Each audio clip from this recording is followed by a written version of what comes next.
Now that you are into your gradebook, you should see a screen that looks like this, and a lot of tabs at the top, things at the side, and so on.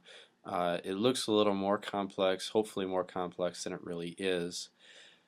When you have all of your grades in your different subject areas, they should be listed over on this side, over here where my cursor is. And to go through the different ones, all you do is click on them. And eventually, again, it takes some time to load in the Java application when you're switching to things for the first time. Eventually, when you click on them, it will come up with your different class names. Students will be in a list here. I'm going to go to third grade because that is the first area where I have progress reports that'll be due. So as it takes it to load, assignments is, I think, the default that it opens up in. Make sure once you are going to put in your final grades for each section in class that you click on the Final Grades tab. When you click there, all of your different standards will be on the top, and you can see when you put your cursor over top of them, it tells you what that standard is. And it also tells you the grading scale, and it also tells you the score type.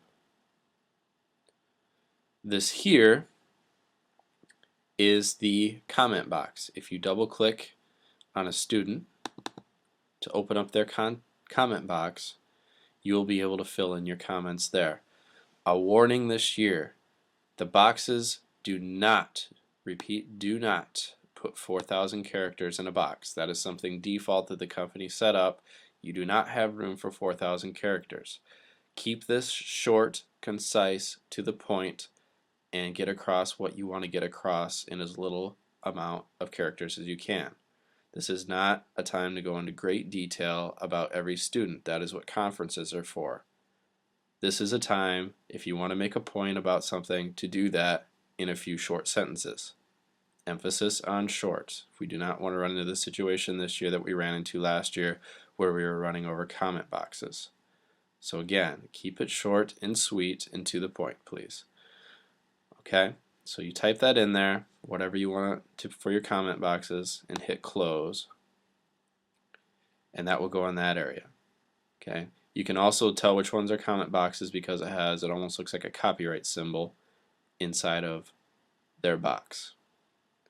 To put in grades, all you have to do is click in the box and give, depending on the grade level, the letter or the number that you want to give them, and then keep on going down the row.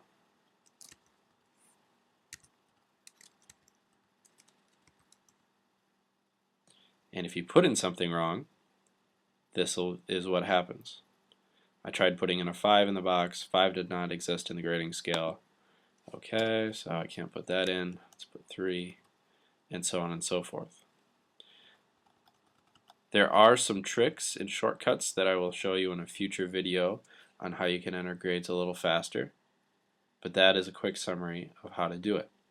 Down in the bottom, there is a save button. What is great about this year compared to years past is that if I try and navigate away from this page, it will ask me if I want to save changes. Last year, if you tried to navigate away from the page and didn't save before you did that, or submit, I guess was what it was last year, it would go and your scores would be lost. This year there is a fail-safe against doing that. So I don't want to save these. I will hit no. And I'll move to the next class. That's it for this presentation, and we'll see you in the next one.